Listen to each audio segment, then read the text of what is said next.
बात करते हैं हम लोग थॉमस हॉब्स के बारे में, जॉन लॉक के बारे में और जीन जैक रूसो के बारे में। बहुत इंपॉर्टेंट है, पूछा जाता है, लोग कंफ्यूज रहते हैं कि हॉब्स, लॉक, रूसो में क्या डिफरेंस है। सबसे पहले आते हैं हॉब्स, जिनकी बुक है लेविएथन। इनके विचार क्या हैं? ये मानते हैं कि जो मनुष्य होता है वो अपने प्राकृतिक स्वभाव में होता है, तो वो स्वार्थी होता है, हिंसक होता है, अशांत होता है, दरिद्र होता है, क्रूर होता है, छोटा होता है, मतलब सारी दुनिया भर की बुराई उसमें रहती हैं। इस हिसाब से वो मानते हैं। और अब यहाँ पर लोगों को व्यवस्थित करने के लिए एक लेविएथन नाम की एक चीज़ की ज़रूरत है। अब लेविएथन एक ग्रीक माइथोलॉजी का एक समुद्री असुर है। तो वो क्या करता है कि वो सब पर कंट्रोल रखता है, तो वो उसी की एनालॉजी दे रहे हैं कि उसी से वो कानून व्यवस्था सुनिश्चित करेंगे। एक सर्वशक्तिमान शासक चाहिए हमें, लेविएथन जैसा, जो इन सारी इंडिविजुअल्स पर कंट्रोल करके रखे। एब्सोल्यूट मोनार्की की बात करते हैं, वो निरंकुश शासक की बात करते हैं। उनका कहना है कि अगर राजा या रानी टाइप की, मोनार्की का मतलब होता है कि राजा या रानी में से कोई एक राज्य को चलाता है, उस टाइप का जो सिस्टम होता है उसको मोनार्की बोलते हैं।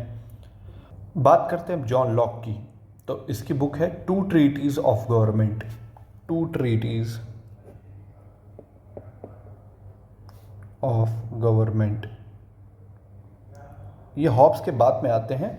और अब यहाँ पर ये थोड़ा सा मॉडरेट हो जाते हैं। ये तो कह रहे हैं कि बिल्कुल ही मनुष्य अशांत रहता है, बेकार आदमी है, उसके अंदर तरह तरह की गलत भावनाएं हैं।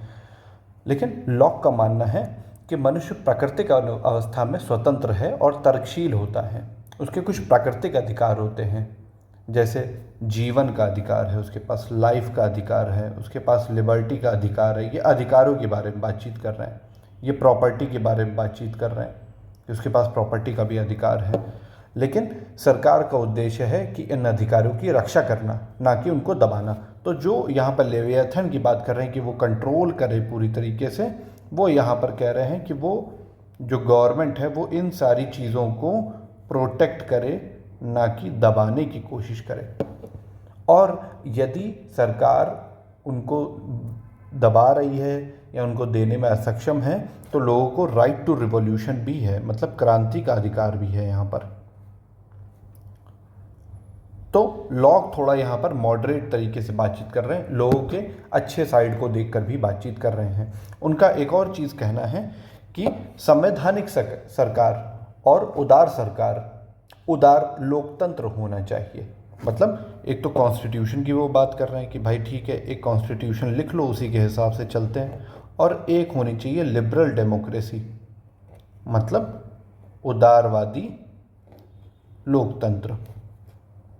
उदारवादी लोकतंत्र, इसके बारे में भी बात कर रहे हैं वो। तो लोगों के हित के बारे में भी बात कर रहे हैं कि जहाँ पर लोगों के इन हितों को कोई भी टेम्पर करेगा, वहाँ पर वो रिवॉल्यूशन कर देंगे, क्रांति ला देंगे। जीन जैक रूसो की बात आती है, तो यहाँ पर उनकी बुक आ जाती है सोशल कॉन्ट्रैक्ट, सामाजिक अनुबंध। ठीक है, सोशल कॉन्ट्रैक्ट, ये बुक आती है इनकी 1762 में। इनका कहना है कि मनुष्य जन्म से स्वतंत्र है, लेकिन हर जगह जंजीरों में जकड़ा हुआ है। अब मनुष्य को ये भोला बता रहे हैं, नैतिक बता रहे हैं, लेकिन समाज ने उसे भ्रष्ट कर दिया। अब इसमें क्या होता है कि सारी चीज़ें अब सोशल कॉन्ट्रैक्ट पे टिकी होती है, कि मतलब एक नेगोशिएशन चलता है हमारे और समाज के बीच में, और उसके बीच की चीज़ें हमें यहाँ पर करनी होती हैं।